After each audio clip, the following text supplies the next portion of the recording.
You're not taking this serious. With, was it BKChat London, innit? Oh yeah.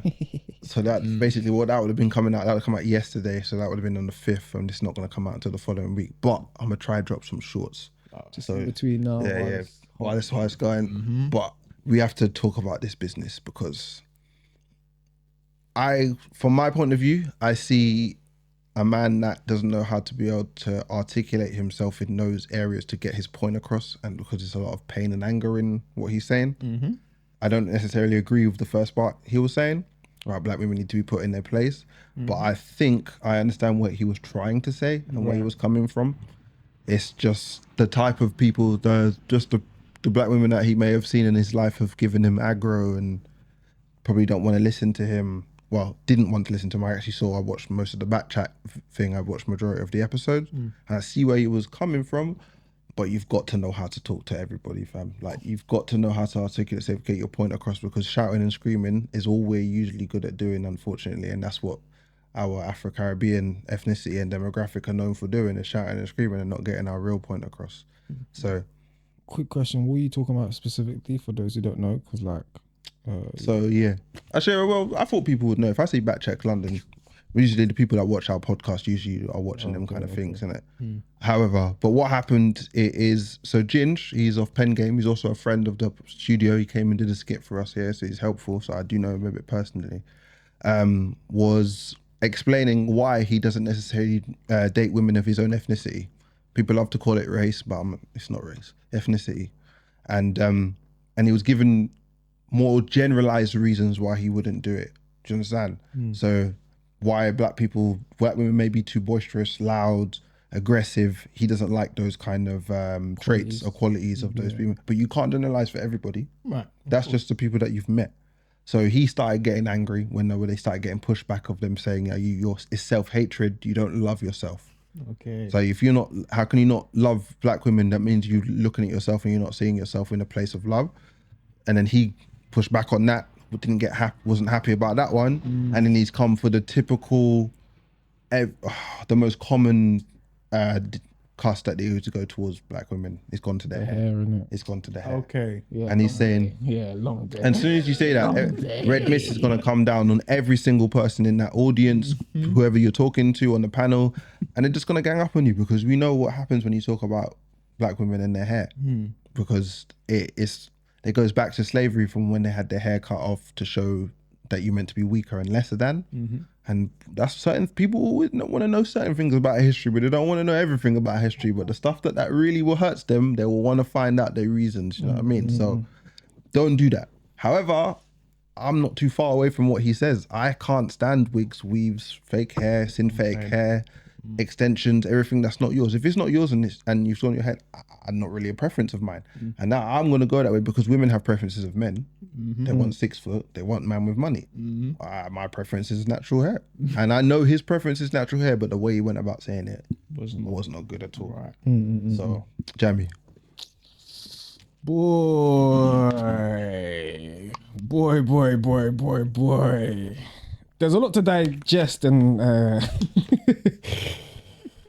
to talk about in that topic, because obviously, one, the way he's talked, he's attacked women, innit, and black women to be specific, which is why they're feeling so hurt, especially when it's like a representation of our people, and then our people are then attacking our people. It always hurts more, especially for black women, because they kind of see us black men as someone who should protect them and look after them, and then you have them who they have a voice like he does, and is in a position where he is able to influence the minds of others and the topics of conversations of others, and then they're the kind of things he's saying. It's obviously, from their point of view, very, very hurtful. It's very, very degrading, and it's like, raw, like, you're meant to be on our side. Yeah. Like, the world's against us already. Like, you as a black man know that the world's against us. So, and then now you're against us. So it's like, where is our place in this world as such? Do you know what I mean? Where is our safety net? Where is it where we can actually be, do you know what I mean, express ourselves and be who we want to be? Now, there obviously is a healthy and a good way of expressing oneself, and there is non-healthy ways, and you also got to understand kind of question, where did you take on that kind of those ideologies? Where did they begin? Yeah, like where did you take that information on? Where did you start doing that? Why did you start doing that? Why are you doing that? Why have you been exposed to that kind of stuff? For instance, if I'm just talking about the wigs and stuff, like what made you even go down that route, all the rest of it, like. But then even just on the outside of that side of things, like for me personally, I think his approach to the conversation was absolutely piss poor. Yeah, well, like obviously they're upset, so then he's now coming, said his piece, already triggered. From what I could see from the clip, at least I ain't seen the whole episode in it, so I might be incorrect in saying that. But it's he came in soft. He was calm, softly spoken before that clip. okay. Can't lie, he was talking about why he chose his woman, what she had done for him, and what other people had not done for him, or had previously done for him, but then had just gone and cheated on him, or had just walked out on him, and blah blah blah. So that's why he settled with the lady he's with now. She's of Asian descent. She's Indian, I'm pretty sure. Okay, cool. And then he went on a left tangent, started talking about why she was necessarily better than what he's had in the past, and that's where he went wrong, and he started triggering the ladies. Because you shouldn't have been comparing, because not everybody's the same. You've met that person that may have done you dirty in the past. It's a singular. It's solely that person, isn't it? It's always, no matter how, I'm never going to see anything different. That's how I think. I do not try to paint multiple people with brushes just because you look the same. Yeah. You have to compartmentalize and say, this was that person that did that to me. Yeah. But he didn't do that. He started to generalize, and that's when it came into the women saying, "Raw, why are you generalizing? Is it self-hate or something like that?" Okay. And that's, I think they started to rile him up from there. Yeah, which obviously I can see kind of on their point of view why they'd be getting upset. However, obviously for me as well, it's like it's not a self-love hate thing just because I'm not into it. Let's say I wasn't into black women, doesn't mean that it's now a self-hate thing that I'm not into black women, because it may not be the features of which, like they was obviously saying, he's doesn't like the boisterousness, the loudness, and and that because he doesn't like that in women, he doesn't like that for himself. I personally, but that's what they're gonna align that with the put it in your place line. Yeah, that means because you feel like you can't control a woman, they're not good enough to be with. I think they went down that way, and that's where the real anger and hatred line was. Yeah, so obviously, so with that, like, that doesn't necessarily mean someone doesn't love themselves, innit? Like, just because they don't want boisterousness within a woman. Maybe they have them certain qualities and they don't want that in a woman because they have them certain qualities. I don't want that in a woman. Like, I don't want a woman. The way I operate, I'm very boisterous, innit? I'm very passionate. When I want to talk about something, we get into something, you'll hear me loud, all the rest of it. I don't necessarily want those attributes in a woman as well, because it's going to clash. When I have those attributes with men, when I go into those conversations with men sometimes, like, we clash. The difference is with men, like, because we know we're dealing with another man, we also understand that there's a potential of us getting violent. So then we check ourselves to a certain extent. When women get into those spaces, oftentimes, because they've got this sense of protection and understand, and this belief system of, like, men aren't going to do me something, or men won't do me something because I'm a woman, or you shouldn't hit a woman, they've got that sense of protection as such. They don't necessarily check their emotions as much in those conversations.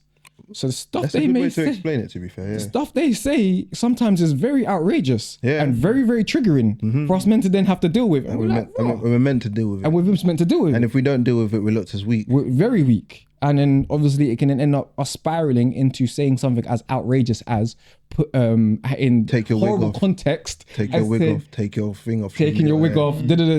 Also putting the person, I can't put you in your place. There's that the other, because it's like, well, what do you mean I can't put you in your place? Where is their place to be putting them into? No one has a specific place to be put in. Do you see what I'm saying? That's why I could never, me looking at the argument, I was just like, that's such a rubbish statement in general. You shouldn't be feeling in a way to be put in your place, even though somebody said it. But that's down to self-esteem as well. That's another rabbit hole we don't need to go down quite yet. And I get where he's coming from, is in a thing of like, shush and listen to me for a moment. That's what he meant. And that's what he means, because as men, if we start getting into it and I'm like making a point and I'm like, yo, you ain't been listening to me, you need to lock in and listen to what I'm saying because you get me vexed. Yeah. Man, it's like, all right, cool, let me hear what you have to say for a second then. Because we know if we carry on talking over the man, he's going to get vexed and it might get physical. Yeah, but whereas for that woman, she don't feel like that sense. And it comes with women of Afro-Caribbean descent. They're strong women. That ain't gonna run usually. Do you know what I mean? Be able to shut up and let me talk. They're gonna get vexed. It's gonna be like, what do you mean shut up and let me talk? They're not gonna hear that. Okay, let the man talk. Majority of the time, it seems to be, and that's where he's picked on. He's picked on that certain demographic of women that do that. But that's not everybody, bro. That's usually the ones like echo chambers. They're talking around. They're chilling around the same women, similar women that do those kind of things. I think they also come from certain backgrounds as well. Oh, definitely. But I'm not trying to go down there. Yeah. A certain group. Because I don't know everybody. I don't need to do that. Yeah. So I get what he was trying to say, and I get where he's coming from. But we know that he went the wrong way. Like the way he went about it, absolutely terrible. The messaging is also poor, like put a woman in their place. Like, where's the woman's place? Isn't if this is meant to be your partner, isn't her place by your side? Next to you. So therefore she's of equal. So therefore her place is, so that means your place and your position is actually not to shun her voice, and is actually uplift her voice to make her actually feel heard and listened to, so that she actually feels like this is a safe and secure enough place where she can actually express herself. But then you have to give her the avenues of which to do so. And that means that it needs to be a two-way street, and a conversation that you two both need to have, so that she understands how you need to be heard and feel like you're being heard. And then two, so when it is time for her to be quiet and listen, and vice versa, when it's your time to shut your mouth and listen to what she has to say. Because she ain't an idiot. No, you wouldn't be with her if she was. Do you know what I'm saying? She's lived all these years and gone about her life and all the rest of it. She's got sense. Obviously, Ginger's not just lived a normal life like a normal man. No. He's been jailed for about many years. Yeah. Come out in and out.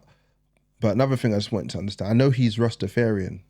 Do they see relationships like how we see relationships? Is that a thing? I don't know. I haven't looked into Rastafarianism too much. Is it an equality thing in a relationship, or is it a woman has her specific place and a man has a specific place in the relationship? Do you know? I think they see it as, they have like man as the head, but they also know that, you know, the woman she's a queen. That's how they He kept saying she's 100%. She is still level with the man. Definitely. They just have different roles, you know? Okay. They support each other. It's always been a union thing with Rastafarianism. All right. I just didn't know. I just wanted to ask because I did hear him say in passing, he said that. Is in that I'm Rastafarian, blah, blah. Sometimes because people bring those certain things up, maybe there's a way of thinking that he has that we're not comes seeing from it. That comes from that perspective. Right. Of course. So Darky, what's your kind of thoughts? What are you kind of gathering on the whole situation? So how Ginge how he handled the situation, I feel like he just got triggered and he was just like, take off your wig, take off your wig. It's just like, it was like they were just speaking past each other, right? And then he was like, fuck this, take off your wig, man. It's not real. Do you know what I'm saying? Like, you're going to try and tell me that I don't love myself because I'm with a next gal. I don't personally look like fuck you, bro. You don't even look like how you look, right? That's how I feel like it got to him. It's been up here. It's been up here before. You don't even like how you look. Take off your wig, bro. Show your actual hair. That's how I feel like he got it. So it was just a complete amalgamation of bullshit, bro. They were both at each other. They just spoke past each other. He was vexed. That's all it was. You know what I'm saying? And that's how it came out. And obviously, as soon as something like that on video, the black girl was like, "Oh, I don't like my hair's." They're gonna be like, "What this dickhead?" Do you know what I'm saying? Yeah. And it's on video. As soon as it's on video, it's long. It's recorded, clipped, and it's gone. It's sent. Do you know what I'm saying? So I don't see much from it because I reckon he obviously loves himself. I assume, you know, and how he looks. I assume he's obviously with an Indian girl. Fair play. It's who maybe supported him, gave him what he needed at the time. That's exactly what it was. And that's how they came together. That's usually how relationships work. You know, you're not gonna like, let's say this girl's of different descent and she's doing all the stuff for you. Like, nah, bun you, bruv, you don't look like me, so sorry. I can't, you know what I'm saying? Like, it's not gonna make sense. You're gonna go and get a headache from a next girl. I was just about to say, it did look on them kind of lines like that you must move like that. Right. The way the women were talking to him throughout BKChat and talking to all of them was like, right, if you don't pick up a black woman first, if you can like an Asian girl, you can like a white girl, but if there's a black girl with half the attributes of you must go there. You have to go over here first. That's foolishness. The same girl that he was telling to take her weave off in that episode said, I can never be with a white man. It doesn't matter what happens, doesn't matter what man he is, I could never be with him. I was like, raw. You've just X'd off a whole demographic of people because of your ideology in your head of how you think they are. But also it might be due to her like not being attracted, because I speak to some black women and they're just literally not attracted to the attributes that a white man holds, as in like, You're not